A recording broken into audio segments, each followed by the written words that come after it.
Le garçon avait 5 ans, mais en paraissait 3. Les yeux exorbités et cernés, une pâleur effrayante pour quiconque le regardait.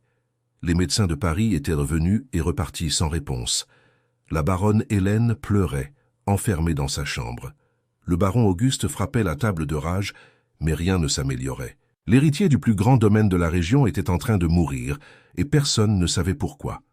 C'est alors qu'une vieille esclave murmura quelque chose à l'oreille de la maîtresse, quelque chose à propos d'une femme qui pourrait sauver le garçon.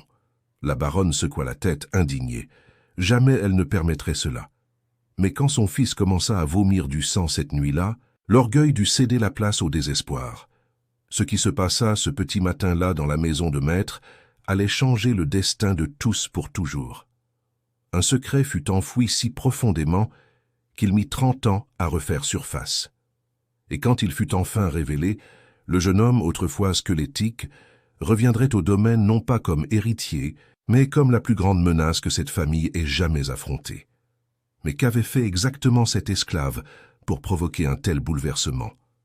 Avant de continuer, dites-moi de quelle ville vous regardez et quelle heure il est chez vous. Cela m'aide beaucoup à comprendre qui est de l'autre côté de l'écran. Et si vous aimez déjà cette histoire, laissez un pouce bleu et abonnez-vous à la chaîne pour ne manquer aucune histoire qui touchera votre cœur. Je vous promets que celle-ci en vaudra chaque seconde. Le domaine de Saint-Sébastien était le plus riche de toute la région. Une terre rouge à perte de vue, des champs de canne à sucre interminables et le grand manoir blanc qui se dressait comme un trône au milieu de tout cela. Le baron Auguste Dubois commandait cet empire d'une main de fer. Il avait la réputation d'être cruel, implacable, de ne jamais pardonner une désobéissance. Les marques de fouet sur le dos des esclaves en étaient à la preuve vivante, mais à l'intérieur de cette maison de maître, un drame silencieux consumait la famille. Le petit Raphaël, fils unique et héritier de toute cette fortune, dépérissait. Il avait 5 ans, mais son corps semblait celui d'un enfant de 3.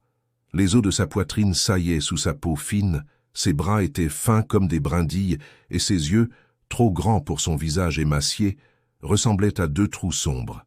Il mangeait, mais vomissait. Il buvait de l'eau, mais ne retenait rien. Chaque semaine qui passait, le garçon devenait plus faible, plus transparent, plus proche de la mort. La baronne Hélène vivait dans le désespoir. Elle appela tous les médecins de Paris. 3 vinrent, chacun plus renommé que l'autre. Ils ont saigné l'enfant, appliqué des sangsues, lui ont donné des toniques amers, ont prié en latin, mais rien ne fonctionnait. Le dernier médecin, un monsieur aux lunettes rondes et à la barbe grise, sortit de la chambre en secouant la tête. « Il n'y a plus rien que je puisse faire, baronne. C'est une question de jours, peut-être de semaines. Je vous recommande de préparer votre cœur. » Hélène s'enferma dans sa chambre et pleura pendant des heures. Le baron, de l'extérieur, frappait les murs avec une telle force que ses poings saignaient. « Mon unique fils, mon héritier, tout ce que j'ai construit va s'éteindre avec moi. » La maison entière régnait un silence, comme si elle était déjà en deuil. Même les esclaves dans les champs travaillaient la tête basse, sachant que la mort d'un enfant, même celui du maître, était toujours un mauvais présage. C'est alors que Rose, une vieille esclave qui travaillait dans la cuisine depuis plus de 40 ans, osa s'approcher de la baronne.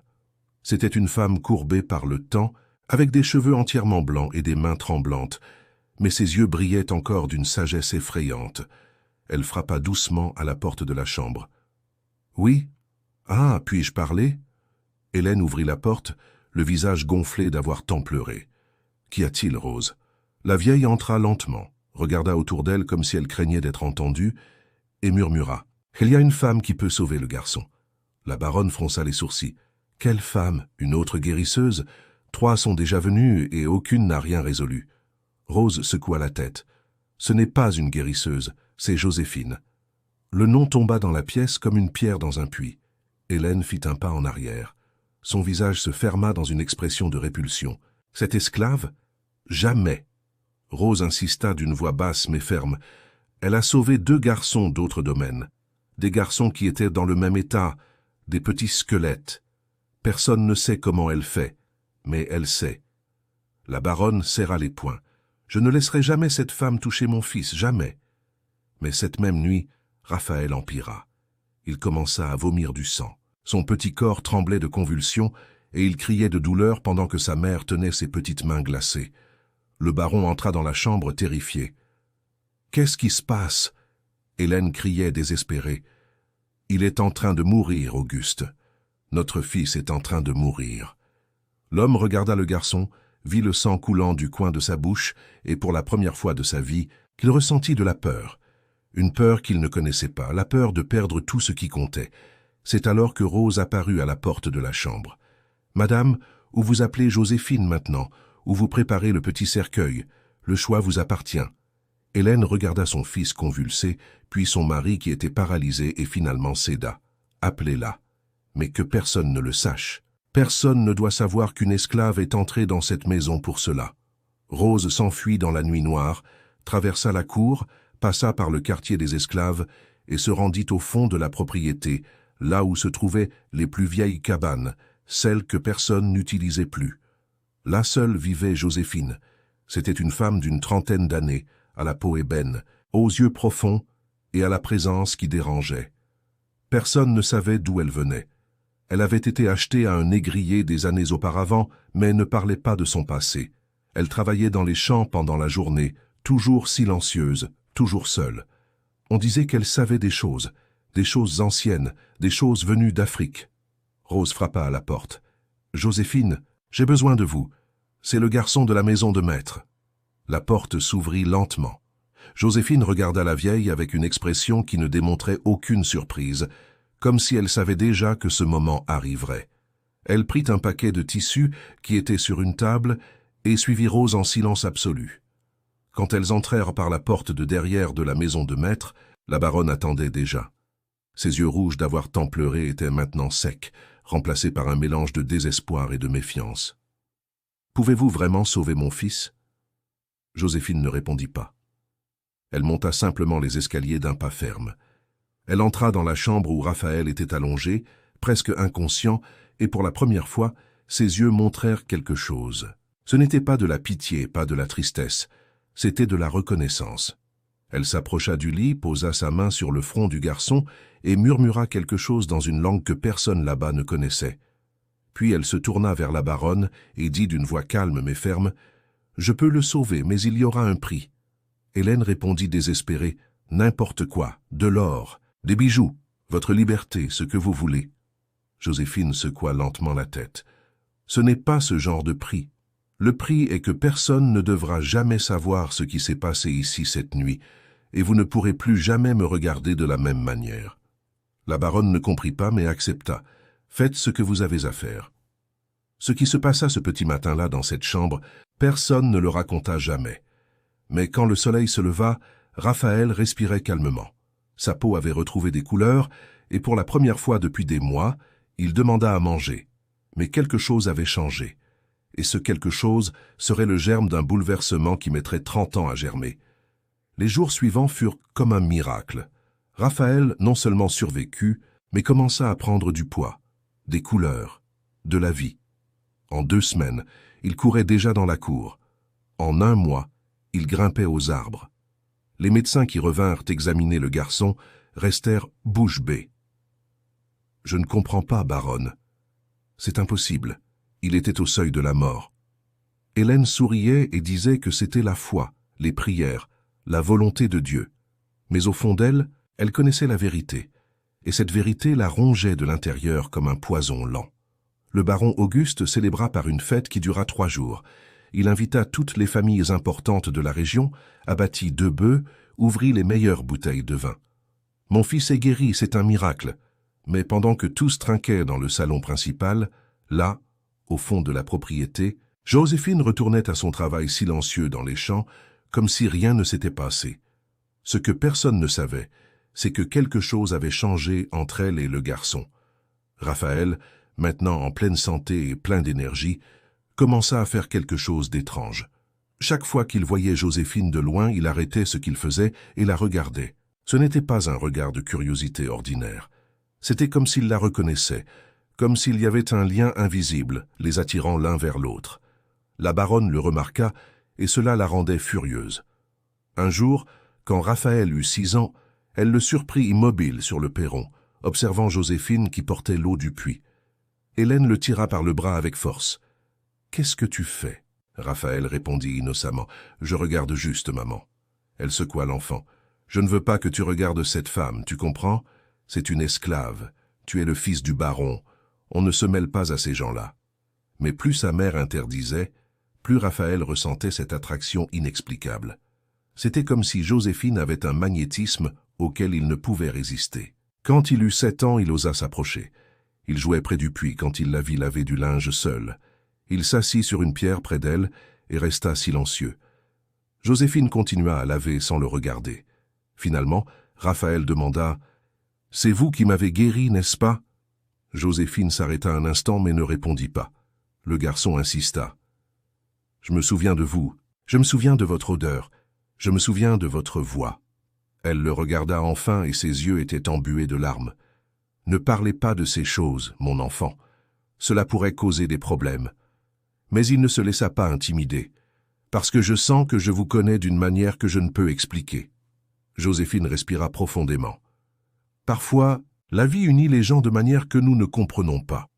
Maintenant, partez avant que votre mère ne vous voie. » Raphaël rentra à la maison avec plus de questions que de réponses, mais à partir de ce jour, il passa son temps à chercher Joséphine chaque fois qu'il le pouvait.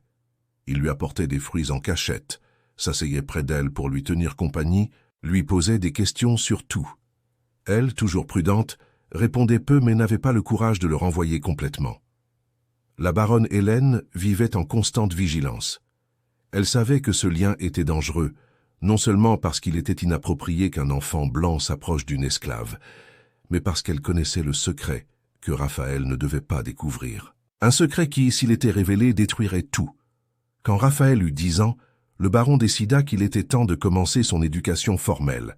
Il engagea un précepteur de Paris, un homme sévère appelé professeur Moreau, qui enseignait le latin, les mathématiques, l'histoire et, surtout, les valeurs d'un futur propriétaire terrien.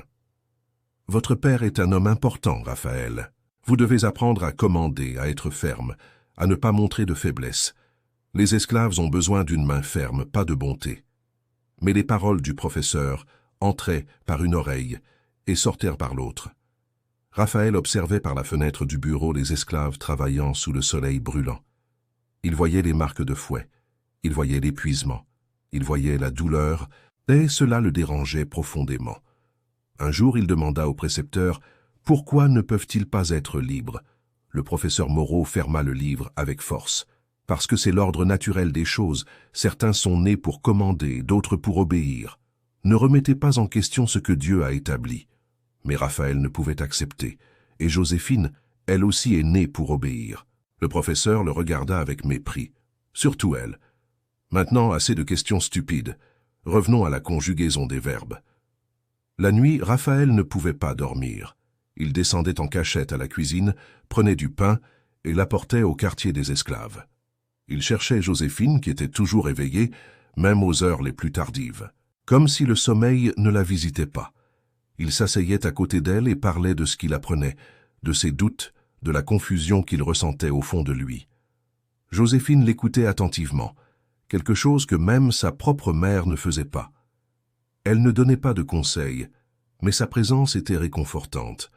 Un jour, il demanda « Pourquoi êtes-vous différente des autres ?»« Parce que je ressens la paix quand je suis près de vous. » Elle regarda les étoiles avant de répondre « Peut-être parce que certaines âmes se reconnaissent, Raphaël, même quand elles ne le devraient pas. » Les années passaient et le lien ne faisait que se renforcer.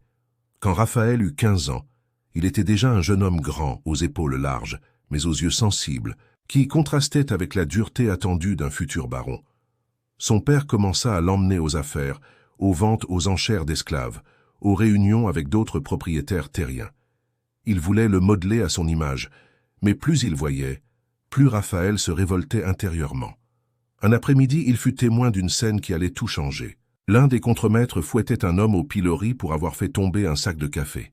Le baron regardait impassible. Raphaël ne put supporter. « Père, est-ce nécessaire ?»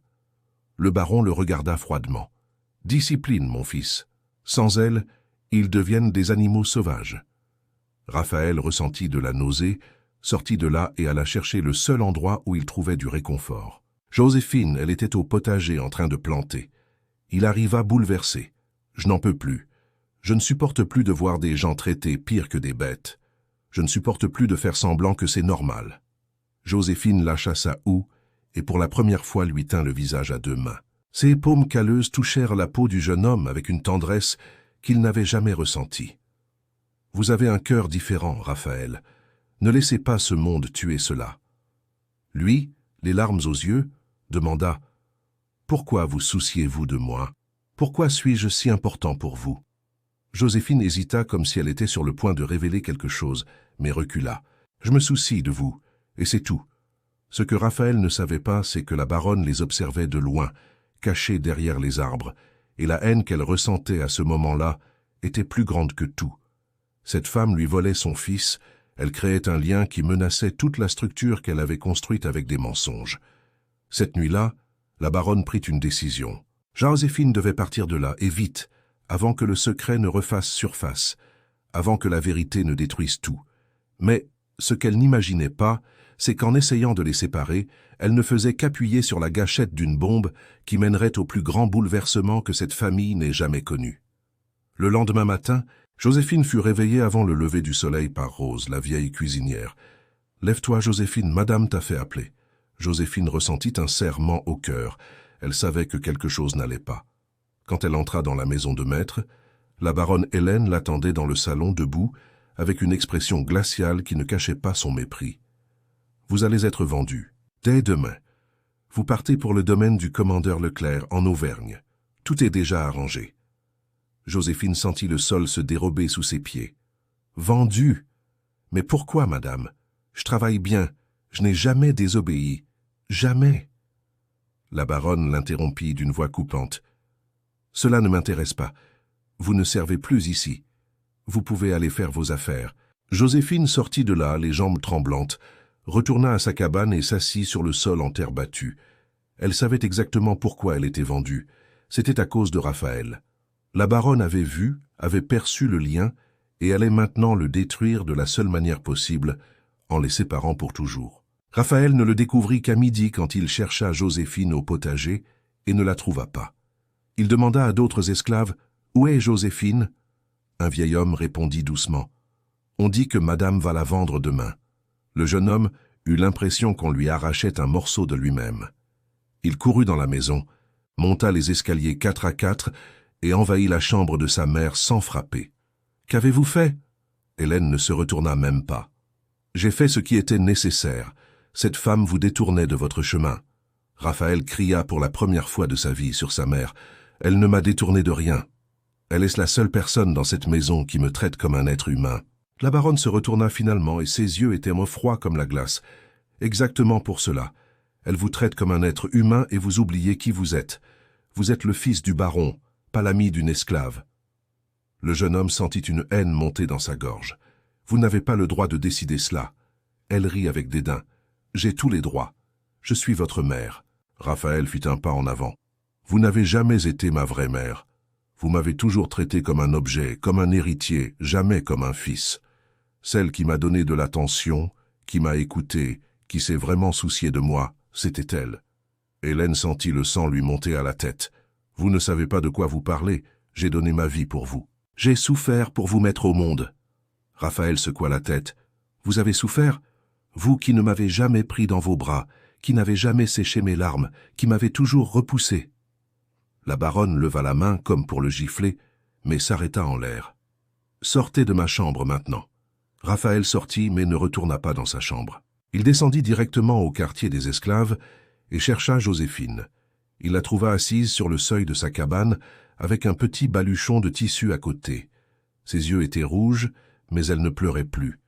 Quand elle vit Raphaël, elle tenta de sourire. « Vous ne devriez pas être ici, mon enfant. » Il s'agenouilla devant elle. « Je ne vais pas les laisser vous vendre. Je vais parler à mon père. Je vais. » Joséphine posa sa main sur sa bouche. « C'est inutile. Votre mère a déjà décidé, et si vous insistez, ce sera pire pour vous et pour moi. » Raphaël lui tint la main avec désespoir. « Pourquoi elle vous hait tant? Qu'avez-vous fait pour qu'elle vous traite ainsi ?» Joséphine respira profondément. L'heure était venue. Elle ne pouvait plus garder le secret. Elle regarda dans les yeux du jeune homme qu'elle avait vu grandir et dit d'une voix étranglée « J'ai sauvé votre vie, Raphaël, mais pas de la manière que vous imaginez. Il fronça les sourcils. « Comment ça ?» Elle hésita, mais continua. « Quand vous aviez 5 ans et que vous étiez en train de mourir, votre mère m'a appelé. Mais ce n'était pas seulement pour vous guérir, c'était pour... » Elle s'arrêta, déglutie. C'était pour vous allaiter. Le silence qui tomba entre eux était assourdissant. Raphaël resta immobile, essayant de digérer ce qu'il venait d'entendre. Joséphine continua, les larmes coulant. « Vous ne pouviez rien retenir de ce que vous mangiez. Votre petit corps rejetait tout, mais le lait maternel était la seule chose que vous acceptiez. Votre mère avait tari son lait des années auparavant, elle ne pouvait pas vous nourrir. Alors on m'a appelé. » Raphaël sentait le monde tourner. « Pendant 3 mois, je vous ai allaité, bercé, tenu dans mes bras quand vous pleuriez. Vous dormiez sur ma poitrine. Je vous chantais les chansons de ma terre, et vous avez guéri, pris du poids, retrouvé la vie. Mais votre mère m'a fait jurer de ne jamais le dire. Elle a dit que si quelqu'un savait que le fils du baron avait été allaité par une esclave noire, l'honneur de la famille serait détruit. Le jeune homme était en état de choc absolu. C'est pour ça que j'ai toujours ressenti ce lien. C'est pour ça que je vous ai toujours cherché. » Joséphine acquiesça. « Votre corps se souvient, Raphaël. Votre cœur se souvient. Même si votre esprit ne le sait pas, votre âme reconnaît celle qui vous a donné la vie. » Il lui tint le visage à 2 mains. « Vous êtes ma vraie mère. » Elle secoua la tête. « Non, je n'étais qu'un instrument, mais je vous ai aimé comme si vous l'étiez. Chaque nuit où je vous ai tenu, chaque fois que je vous ai apaisé, je vous ai aimé. Et c'est pour cela que votre mère me hait, parce qu'elle sait que vous n'avez jamais été vraiment à elle. Vous avez toujours été mien, au plus profond de mon cœur. » Raphaël l'embrassa avec une telle force qu'il pouvait à peine respirer. « Je ne vais pas les laisser vous emmener, je vais empêcher cela. » Joséphine le repoussa doucement. « Non, parce que si vous faites cela, votre mère racontera la vérité à votre père, et votre père, avec l'orgueil qu'il a, fera des choses pires. Il pourrait me tuer, vous déshériter, tout détruire. Alors je la laisse détruire. Je ne me soucie pas de l'héritage, du titre, de rien de tout cela. » Joséphine sourit avec tristesse. « Maintenant vous parlez ainsi parce que vous êtes jeune, mais vous aurez besoin de ces choses pour faire le bien que je sais que vous ferez. Je l'ai vu en vous depuis que vous êtes petit. Vous n'êtes pas né pour être comme votre père. Vous êtes né pour être différent, pour changer les choses. » Raphaël pleurait comme un enfant. « Comment vais-je faire cela sans vous ?» Elle essuya ses larmes. « Vous le ferez, parce que je vous ai appris à avoir un cœur, et le cœur est la seule arme qui change vraiment le monde. » Cette nuit-là, ils restèrent assis côte à côte jusqu'à l'aube, en silence, sachant que ce serait la dernière fois. Quand le soleil se leva, un homme arriva avec une charrette. C'était le sbire du commandeur Leclerc. Joséphine monta sans regarder en arrière. Raphaël observait de la fenêtre de sa chambre, les poings serrés, sentant une révolte brûler en lui comme un feu. La baronne entra dans la chambre. « C'est mieux ainsi. Avec le temps, vous oublierez. » Il se retourna avec un regard qu'elle n'avait jamais vu. « Je n'oublierai jamais, et un jour vous le paierez. » Ce que Raphaël ne savait pas, c'est que cette séparation ne serait pas la fin. Ce ne serait que le début d'un voyage qui le transformerait en le plus grand cauchemar de sa propre famille.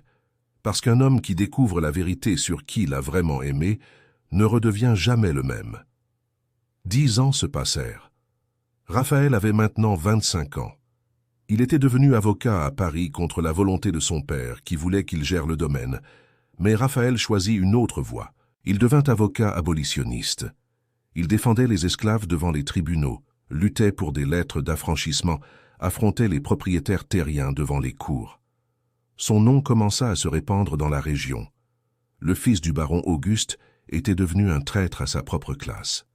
Le baron tenta tout, fit couper sa pension, menaça de le déshériter. Il dit qu'il tachait le nom de la famille, mais Raphaël ne recula pas. Chaque fois qu'il libérait quelqu'un, il sentait qu'il honorait Joséphine. Chaque coup de fouet qu'il empêchait, chaque chaîne qu'il brisait, c'était pour elle. Mais il ne put jamais découvrir où elle avait été emmenée. Il chercha dans les greffes, dans les registres de domaines, aux ventes, aux enchères. Rien. Joséphine avait disparu comme si la terre l'avait engloutie, jusqu'à ce qu'un jour une très vieille femme noire apparut dans son bureau à Paris. Maître Raphaël, on m'a dit que vous aidiez les gens comme moi.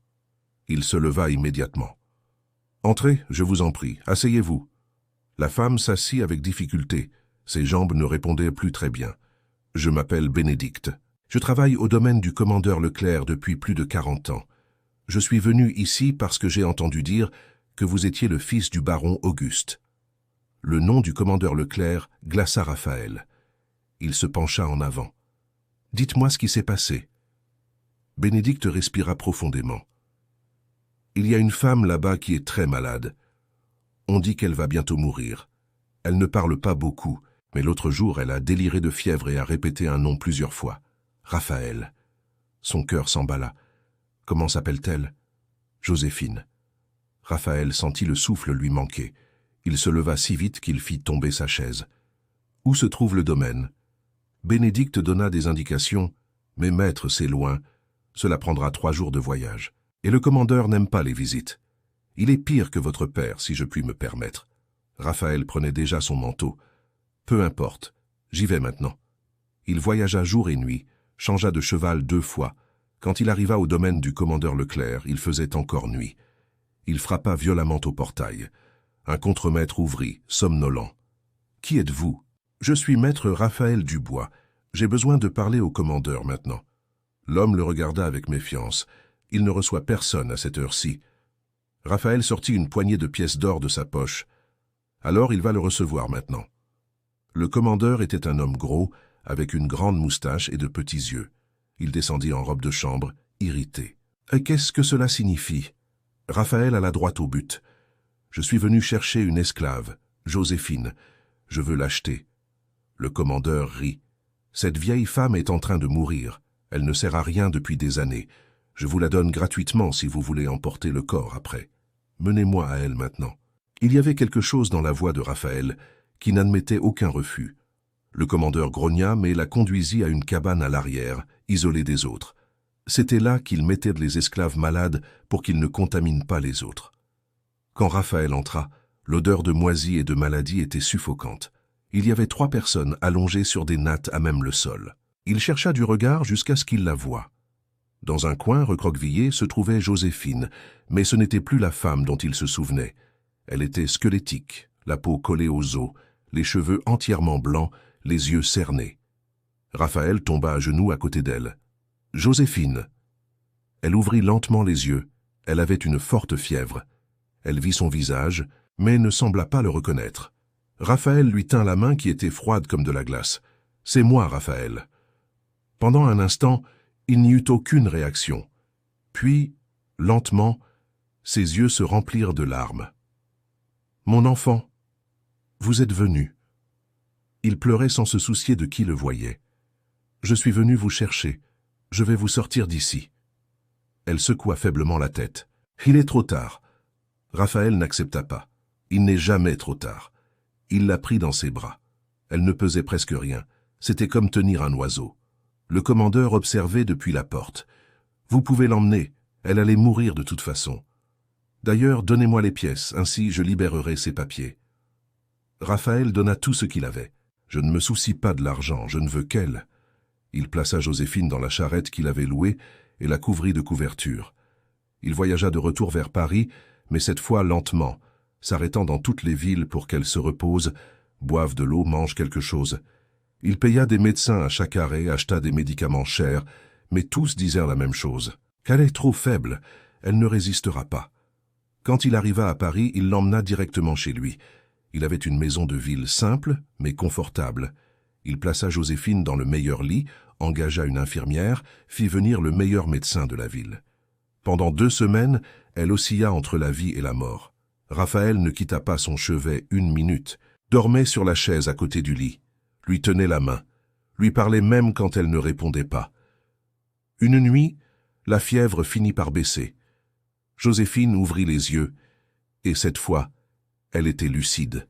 « Raphaël, vous n'aviez pas besoin de faire tout cela. » Il lui tint la main plus fort. « Si, vous m'avez donné la vie 2 fois, quand j'étais enfant et quand vous m'avez appris à être humain.